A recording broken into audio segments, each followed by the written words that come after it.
The Louisville football team is back in action tonight as they square off with the USC Trojans at 8 o'clock Eastern Time in the DirecTV Holiday Bowl in San Diego. We'll be previewing the matchup and more on today's episode of the show. So, with that being said, let's get right on into it.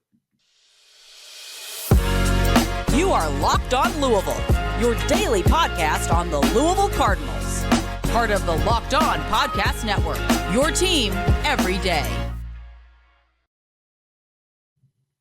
Hey, what's going on, everyone? Welcome into another episode of the Locked On Louisville podcast. I'm your host, Dalton Pence. Today's episode brought to you by FanDuel. Make every moment more. Right now, new customers get $150 in bonus bets with any winning $5 moneyline bet. That's $150 if your team wins. Visit FanDuel.com/lockedon to get started.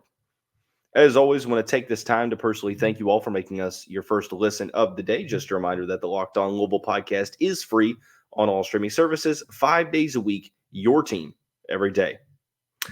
Today is all about Holiday Bowl prep. The Cardinals squaring off with USC, 8 o'clock kickoff in San Diego at the Padres Stadium at Petco Park. We'll talk about why it's tough to gauge what is going to unfold in this matchup. We'll talk players to watch for on both sides for the Cardinals. We'll have a weekly mailbag session thrown into the show and more. So, a lot of good stuff to talk about. Hope you all had a very Merry Christmas, Happy Holidays. Obviously, we took a couple days off in terms of content, so wanted to get back on here before the bowl game and preview it a little bit more because we really hadn't done so. We had one segment to where we sort of discussed why I wanted to see multiple quarterbacks in this game for Louisville because you're sort of trying to see what you have for the future. Some comments were made in the YouTube section that I felt were pretty spot on, that you're still doing what you can to win this game. And I think that is extremely true. Obviously, you're playing to win the game. And yes, you're also gearing towards the future, but there still is a win-loss there, and you're trying to build up some momentum. You saw last year when Louisville beat Cincinnati in the Wasabi Fenway Bowl, it created a decent amount of momentum, although the questions as to whether or not Scott Satterfield was the guy, that's a little bit of a different situation. But very good offseason so far for the Cardinals in the portal, the high school recruiting class that signed, and more. They will officially conclude the season tonight when they take on the USC Trojans. And this is a matchup that's kind of tough to predict what's going to happen because of the nature of how bowl games are now, and that is that you're having more opt-outs than you ever have in college football history as guys prepare for the draft. They enter the portal, and Louisville's had a couple of those guys that will not be available. Jawar Jordan, Jamari Thrash, both opting out. Now, it is worth mentioning that both of those guys had been battling with some health issues, injury issues all of the second half of the season. So it makes sense for those two to, opt to go or opt out of the bowl game. We wish them the best of luck in their NFL careers. And outside of that, outside of the players that have entered the portal, there really aren't many opt-outs at the moment. I mean, you aren't going to have Josh Minkins, so the safety room is going to be a little depleted. Cam Wilson was a solid reserve for the team, but outside of that, Louisville really hasn't had like a huge loss in the portal, knock on wood. But that really can't be said for USC because the Trojans had, by their standards, a pretty lackluster season, finishing 7-5. I mean, they started out the year, what was it? They started out 6-0 and then lost 5 of their last 6 with a lone win coming to California on the road. But granted, it was a tough back half of the schedule, but they had a couple of double-digit losses. Got blown out at Notre Dame, lost against Utah, lost by 10 against Washington, 9 against Oregon, 18 against UCLA. And what makes matters more interesting now, obviously the main storyline is no Caleb Williams. The Trojans will be without the former Heisman Trophy winning quarterback, as he is planning to be a top 2, top 1 projected pick in the NFL draft. But make no mistake about it, he's not the only one that Lincoln Riley will not have available this bowl game. You look at the players that the Trojans have, I think at this point, I think it's at 20 or pretty close to 20. And unlike Louisville's situation, a lot of these are players that have played a good amount. The starting running back, Marshawn Lloyd, he is not playing in this bowl game. Lloyd led the team with 820 yards. Now, you do have Austin Jones, who those who covered the Trojans feel as if he is a pretty solid successor. You have some receivers, Mario Williams, Brendan Rice, who will also not be with the team. You do have Taj Washington, the leader in receptions and receiving yards, but Brendan Rice had the most touchdown catches for the Trojans by at least double, because Taj only had 6, Brendan Rice had 12. So they'll have Zachariah Branch. They'll have Deuce Robinson, as many Louisville fans are aware of that name. And obviously Taj Washington. Some more players to look at. I think that they're missing a couple of offensive linemen and defensive players as well. There's no Damani Jackson, the former 5-star recruit, starting cornerback for the Trojans, won't be with the program as he's entered the portal. Also starting linebacker Tackett Curtis.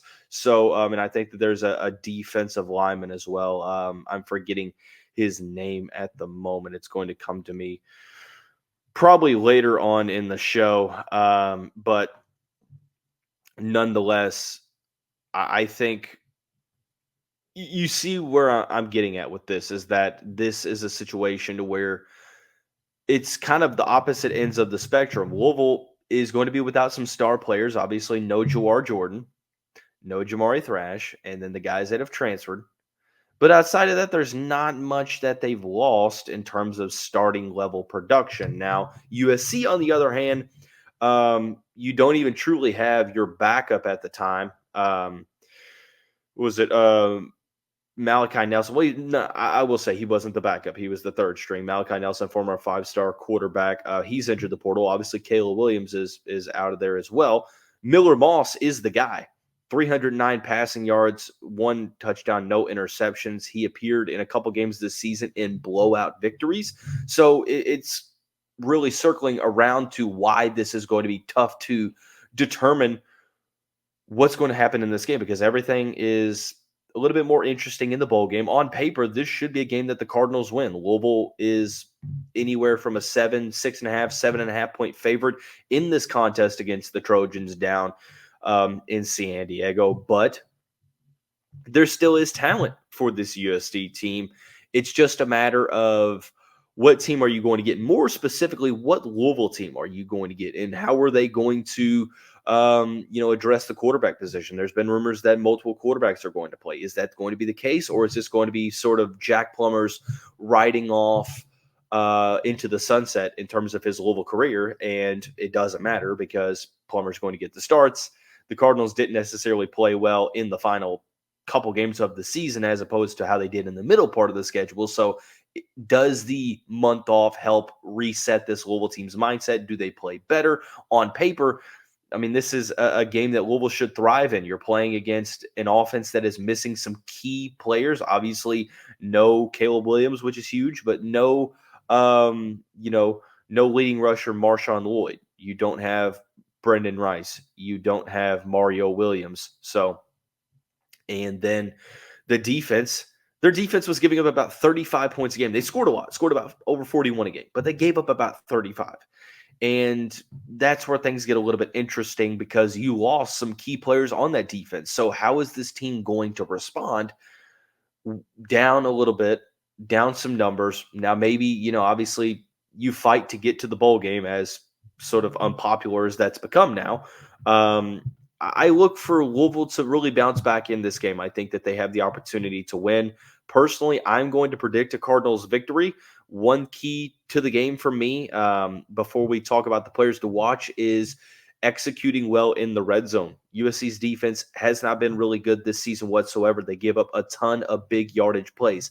And Louisville statistically hasn't been that explosive of an offense.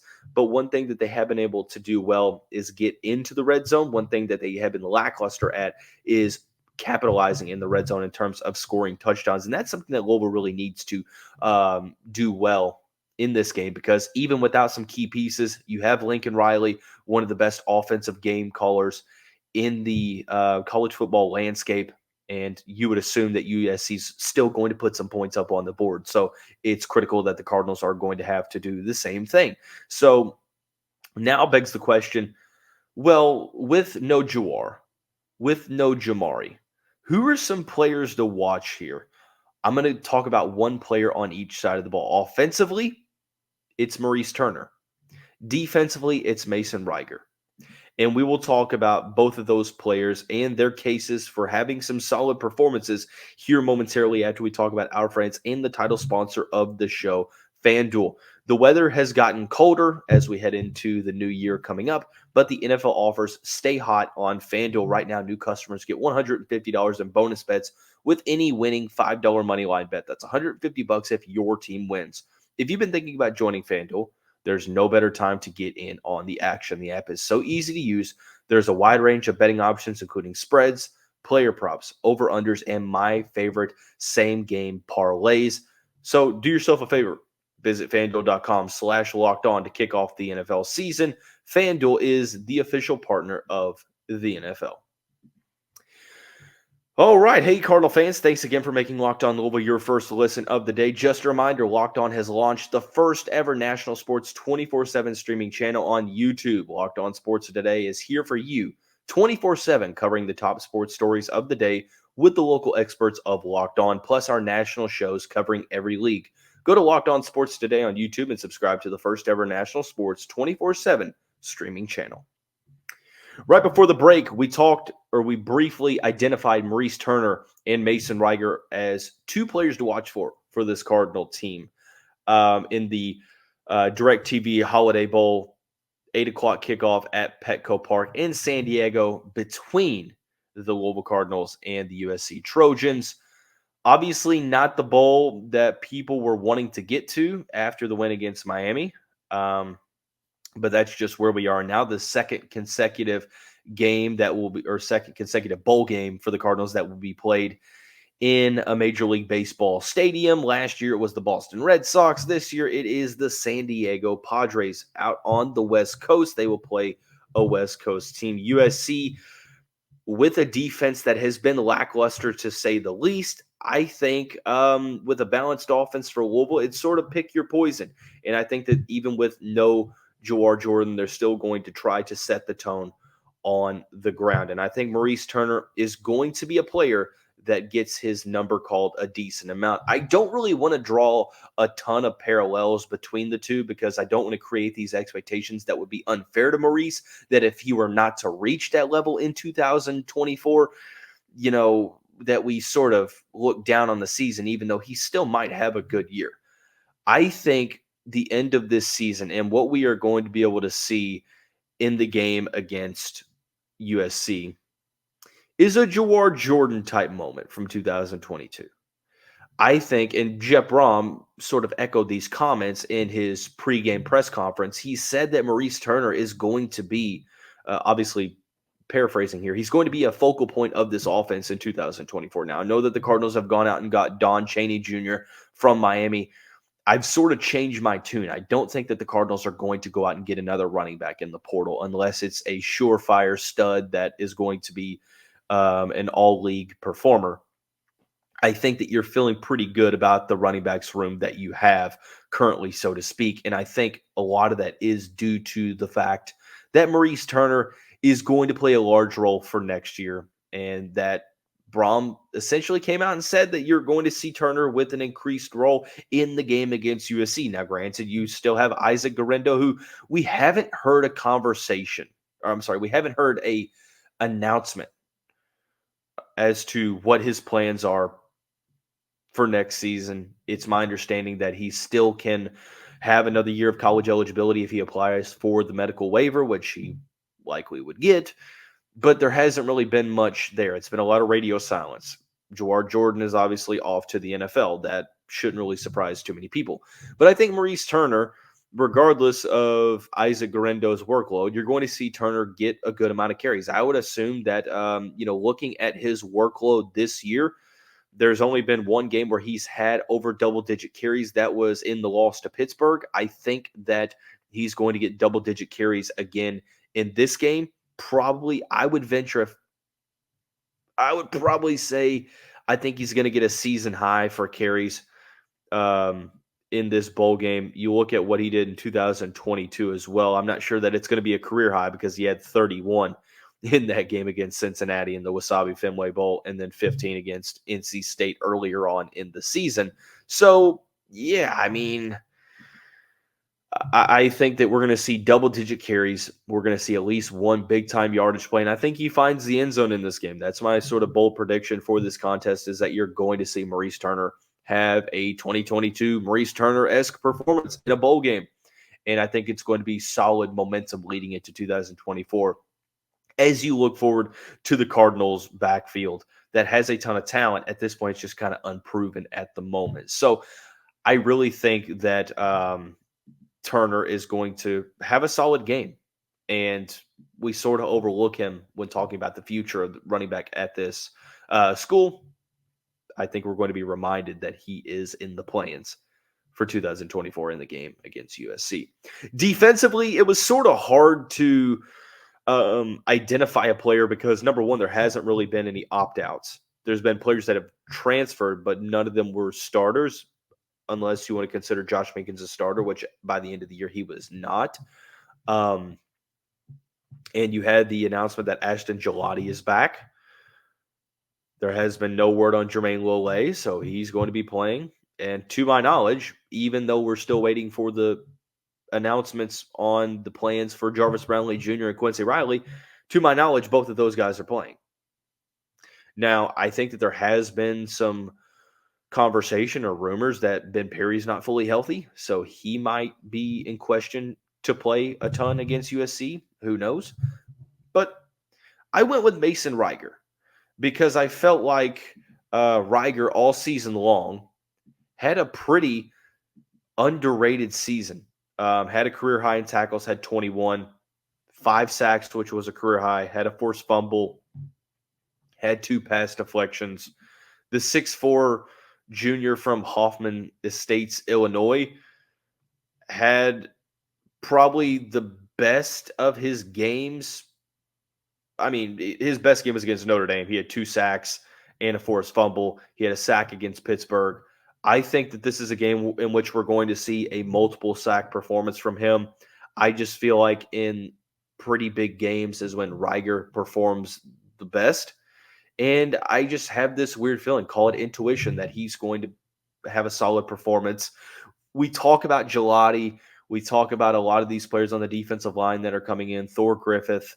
And it's to be expected. I mean, these are some very solid players, and that's not taking away anything from them.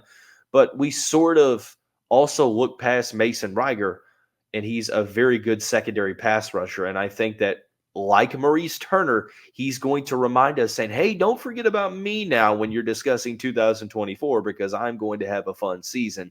And it's going to be started with a good performance against USC. So for me, I'm looking for Reiger to have a solid performance. Some other players that I was potentially identifying on offense, I think that this is a solid game for Kevin Coleman Jr. and Amari Huggins-Bruce because there's no Jamari Thrash. And then defensively speaking, I was going to go with guys like Des Tell to be able to play well against that USC offensive front. And then also I wanted to go with a guy like Cam Kelly, who has been one of the leaders of the defensive backfield. Very good transferring in from UNC, had a very good season, one that the Cardinals really, really needed when MJ Griffin went down, when Josh Minkins got hurt at the beginning of the season. So a couple different places or a couple different players that you could look at in this hypothetical. So my question for you all, question of the day: who are the players to watch for, in your opinion, in the bowl game against USC? Let me know in the comments below. So definitely appreciated. But I would be not doing you all a favor if I didn't have a weekly mailbag segment. After the live edition of the weekly mailbag last week, we had the most questions entered into the mailbag in the Locked On Louisville history. So definitely appreciate that. We'll get into that here momentarily. Before we do that, I want to thank you all again for making Locked On Louisville your first listen all of 2023. I want to take this time to tell you that I really appreciate your patience with me. It wasn't the easiest year in terms of planning content, some unexpected obstacles, some conflicts with my day job prevented me from having a consistent schedule for, let's be honest, for pretty much all of the year, and had to resort to some untraditional and unorthodox content programming, scheduling. And I appreciate you all for being patient with me. But I've done my best to keep you all informed, keep you all entertained. It's been a lot of reflecting over the past couple of days as I've taken a couple of days off to spend with family and enjoy Christmas. I really am appreciative of all you all that have subscribed on YouTube, whatever streaming service, those that show support, those that repost on Twitter, whatever it may be. Definitely glad that you all are along for this wild ride that is Louisville Athletics. So let's get into some questions that you all have, some great questions, but let's start on the basketball side. And we talked about this on the most recent episode of the show about Josh Hurd's comments, right? But the first question is, I took Hurd's comments as saying that he has until the Virginia game, and then anything after that is up in the air in terms of Payne's status. I mean, yeah, I think when he said he's going to be here through the end of the year, I think he meant through the end of the legitimate 2023 year and not the end of the season, or maybe not at this point. But I don't think that we're going to be on a by-game approach, so I don't think a loss to Virginia is going to cost him his job. Now, if there is a considerable losing streak through the month of January, then we're going to have a different conversation at the end of the month. But at this point, I think that I don't think that a firing is imminent. Let's put it that way. Whether it be financially, optics, you name it, whatever the reasoning behind it is. But at this point, I don't see there being a pretty solid issue. Another basketball question. With the opportunity to go get a player through the portal and have them be eligible for the second semester, have you heard any names? I'm not. Granted, I don't get a lot of basketball news in terms of sources before you all do, at least not anymore. I haven't heard any names, truthfully. And there really hasn't been much talk across the country of that. So take that for what you will. I don't expect to hear any names. I'm not even sure when that whole process, that window ends, but a lot of guys are still at home and haven't gotten back to campus. So I haven't heard any names to keep a long story short. Okay, moving on along. Let's see. We'll go to this one. Football-wise, there has been rumors of that outside linebacker, defensive end from Purdue entering the portal. A lot of Louisville, you sent a Louisville tweet out. Do you think that Louisville has a legitimate chance? I mean, I think that they're going to reach out. His name is Nick Scourton, I think is how you pronounce it. I think he changed his last name from Caraway to Scourton. But Big Ten leader in sacks this year for the Purdue Boilermakers. It's worth noting that he's about a stone's throw away from College Station, and there has been smoke that Texas A&M is involved. So with all the guys transferring out, I imagine that their NIL funds are readily available. So who knows? But I think that A&M is probably the leader in this one at the moment. Him entering the portal as we speak on December 26th is pretty notable, considering that Purdue's not in a bowl game and their season's been over for about a month. So this is not coincidental. You know how the portal is. I mean, players get contacted before their names are in the portal. It's tampering. It happens everywhere. And that's just another case of it. Somebody mentioned Georgia. I haven't heard anything about Georgia. I think that Louisville's going to try to get involved. I do. But how far it's going to go? I don't know. I think that you can add another pass rusher if you choose. I don't think it's too high up the priority board, although I think that it could be a solid option. And we're going to talk about the three positions of need post the first wave of portal commits here in the next couple of days. But I really haven't heard much about Nick Scourton. So In the bowl game, I would like to see one quarterback a quarter between Plummer, Bailey, Clarkson, and Allen. Is this counterproductive to team success? I mean, it's you have benefits and drawbacks. The benefit is you would be able to see 4 quarterbacks play. You get to see the young guys get some meaningful time. But the drawback is that you might risk a little bit of competitiveness because of the lack of consistency with the quarterback position. And then the 3 guys haven't really played much meaningful snaps this year. So, I mean, yes, you're going to sacrifice a good amount of opportunity to win this game. Maybe. I mean, these quarterbacks could ball out, and who knows? But I mean, I think that there is a good opportunity that we see multiple quarterbacks. Is it going to be one a quarter? I mean, that would be pretty wild to see, but I don't really see that being something at the moment. So going on down the line again, let's see. Sorry about that. I was looking. There's 2. I think I repeated the question twice. So, okay. What are your expectations for the offensive line next season? Do you think they can be as good as this year? Yeah. I mean, I do. You went out and you got Monroe Mills, one of the best tackles in the portal from Texas Tech. Granted, you are going to have to replace Brian Hudson, replacing his center, let alone an all-league center. Easier said than done. So you've done a good job in the portal so far, going out and getting Jonathan Mendoza, some other interior offensive linemen. You're returning some guys. Lance Robinson's going to be available next year. Trevante Sylvester as well. I mean, I think that the potential is there for them to be pretty solid, but it's really way too early to tell in December 27, 2023 of how the team's going to look in September 2024. So we'll talk about as we continue to go along. Final question, and I think that this is a good one. What are your top 2 favorite moments from the 2023 athletic seasons? And obviously, I take this as a multiple sport thing, and I want to probably have a 2023 recap to where we will break down further the 2023 seasons, I should say. I think the win against Notre Dame obviously is the big one. That's key. Having that win is pretty solid. I mean, it really put Louisville on the map for the rest of this year. And I felt like it was just a really a huge program morale boosting win. So Notre Dame is the one that jumps off the page for me.